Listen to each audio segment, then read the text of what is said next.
Hello and welcome to the Business Spotlight interview series. I'm your host Sonali Nigam, and today I'm joined by Johnathan Bennetts, co-founder at Guru Technology Ltd.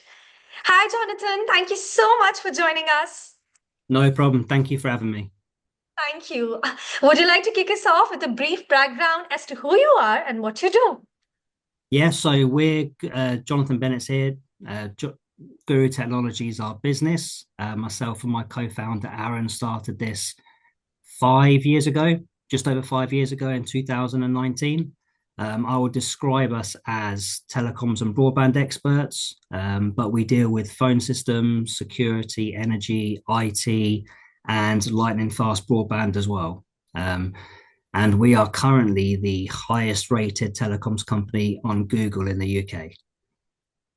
Started 5 years ago, and now you are the highest rated Google as technology.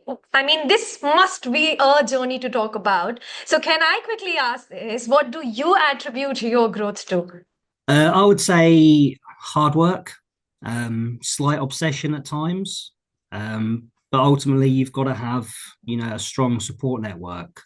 Um, I've got a strong, supportive wife who supports me through the good days, the bad days. But with any Mhm. business you're trying to grow, you need a lot of luck along the way. Um, you can give 100% every single day. Some days are good, some days are just bad. Um, Mhm. Same for hiring someone. Sometimes you hire someone and you're not sure in them, and they turned out to be amazing. Sometimes you think they're the best thing since sliced bread, and they're really not. For a small business who started without a cash injection and financial backing, and we were sort of selling to survive from day one. The bad hires, that you have, and it's not necessarily because they're bad people, but it's just not a fit for them and it's not a fit for us. It does have a massive impact on the business. Um, Mhm. it's something we're getting better at, certainly. Um, you know, but that I'd say for a lot of companies, that's probably, you know, one of the hardest aspects of growing a business is just getting good people in. And, once you've got your core, it's then trying to find the next core of people. You highlighted a very important aspect, which is people that you hire. So, can I quickly ask Jonathan, what qualities do you look for in employees while you are hiring, and how do you foster a positive and a productive work environment? So obviously, when you hire someone, you've got to give them the trust to do the role as they were hired Yeah. for it. Mm-hmm. But obviously, you also need to ensure you give them the maximum help along the way. As we can automatically assume someone either knows what to do or knows how to do it. But Yeah. you know, you need to really invest that time and energy at the start of their journey with you, just to make sure that they really feel secure in what they do, their knowledge is up to scratch, and they're performing. Because the better they do, the better you do ultimately. True. Sometimes I'd Completely. say that sometimes it works, sometimes it really doesn't. Um, and sometimes if you do all the training, all the support and everything, and the reason why it doesn't is just because there isn't that deep why and reason for working hard. Mm-hmm. You don't have to be a business owner to have a real deep reason for getting up every morning. Obviously Mm-hmm. in England, it's in the winter months, it's dark when you get to work, it's dark when you go home. Um, but if you have a deep reason why you work and want to do well, doesn't matter if you're experienced or not experienced, usually they'll turn out to be your best employees. So it could be from they want to make their family proud, or it could be a company that have created a product that can really change the world. You know, that's a real good why to get up in the morning. Or it could be just someone who wants to, try and build a financial wall around their partner and children to ensure that, no matter what life throws at them, they're good.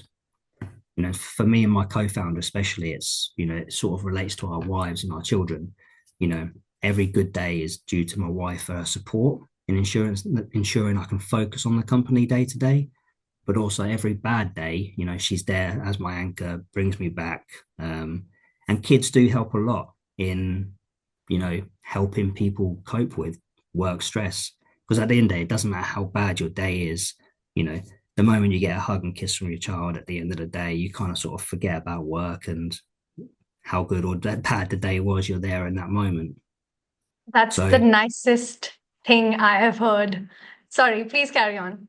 no, that's all right. So I was just saying, if you've got a deep why and a deep reason for what you do, that usually will make someone, you know, good at what they do. You know, it's that Mm-hmm. old saying, isn't it? Hard work beats talent when talent doesn't work hard.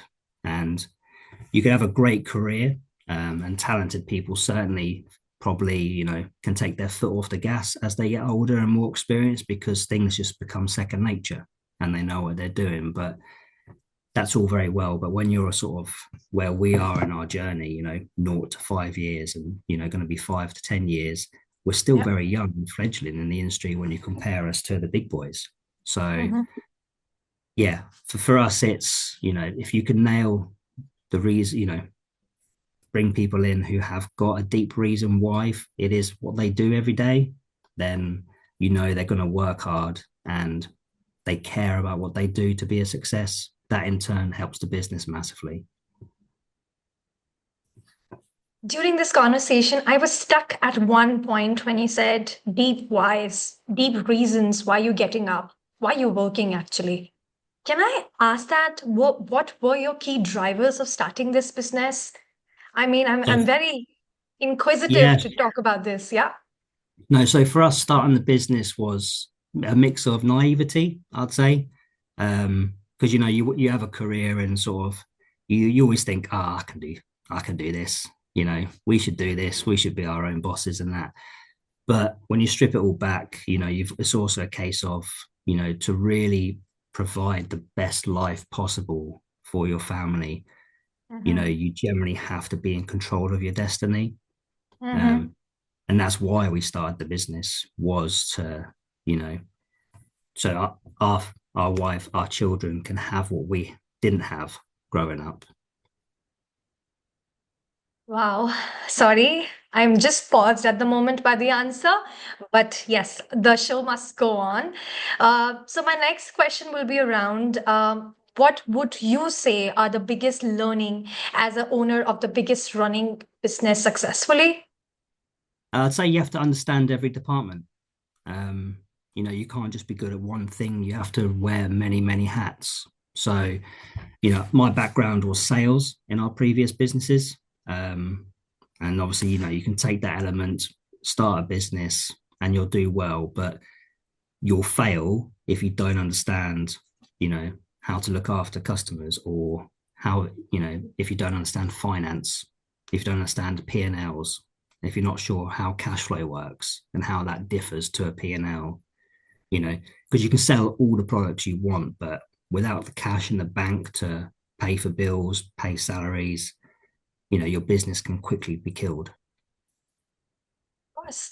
Of course. When you talked about, biggest learning, I would also would want to ask, what are your biggest challenges which you are facing currently in your business? So really for us, it's, we're trying to focus on organic growth. Um, being honest, first couple of years we started, things were, we were running at 100 miles an hour. And you think, okay, you know, let's invest, and sometimes you overinvest, you hire too many people, you see it quite a lot in the technology industry anyway. Um, People overhire thinking that's going to suddenly generate, a result of X. It just doesn't work that way. So for us, it's, we're trying to grow organically, always weighing up that risk-free reward.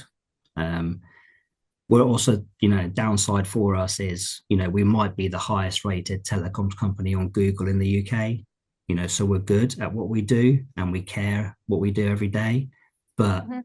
we are so much smaller than the big boys.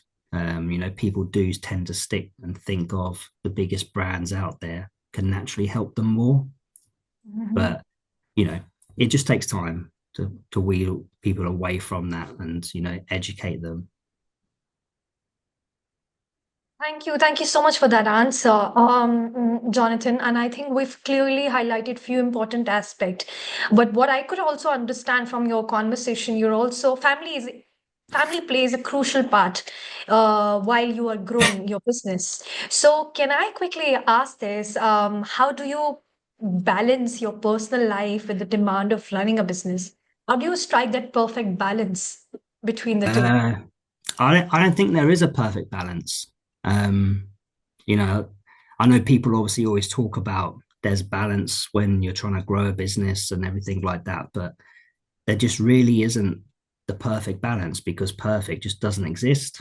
Um, especially as an owner of a business, whether you like it or not, your business and your staff might be in an operational 9 to 5, and we may be sort of working during that time, but there's always going to be plenty of times where you have to do some financial planning or proposals for customers in the evenings or weekends, especially because when you're a small business, speed matters and can help you separate you from the big boys. And even as an owner of business, you can be sat there watching a film and your brain will suddenly have an idea about you know Yeah. what's going on Monday and how you can do things. It's very difficult to really ever switch off Hmm. as an owner, and that's probably the hardest part of running a business is, if you are chasing a balance with it, it can get very dark for you very quickly because you start thinking about, okay, I'm letting, my family down because I'm thinking about work when Yeah. I'm not present in the moment. But Right. the beauty of running a business as well is, it can mean that you do have that flexibility to go, no, I want to take them for lunch today, and you can take a longer lunch, so Yeah. it's kind of, you don't have the balance where you're sort of 9 to 5 and 5 o'clock onwards in the evening it's 100% just away from work.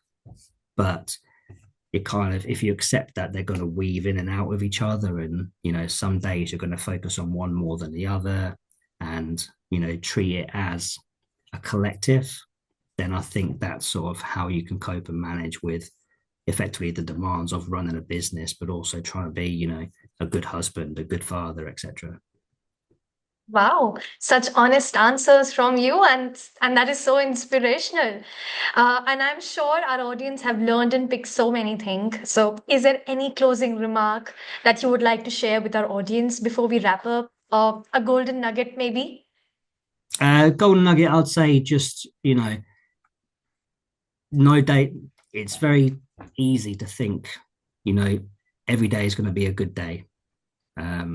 It's just not. Mm-hmm. It's very, we think that we're going to have a great week and they turn out to be terrible weeks. But I'd say as long as you just think that progress is progress and not just kind of chasing that end goal constantly. Some weeks it can feel like you're walking in quicksand and you don't get a lot done, and you probably have, but it just feels that way. So you know persistence, I'd say, and just being consistent in what you do every day is generally where I think a lot of businesses will fail, because they'll think, oh, this isn't working, and they'll change strategy of their, Mm-hmm. maybe their go to market, they'll change quickly because they think, oh, we haven't had an uptake in this yet. Sometimes things just take time. You can't rush these things. Wow. Thank you so much for your time today, John. It was a great meeting you, knowing your journey, and it was absolutely inspirational. And trust me, some honest conversations that we had. So thank you so much for your time today, and to everyone watching. I look forward to see you in my next episode. Thank you so much, Jonathan.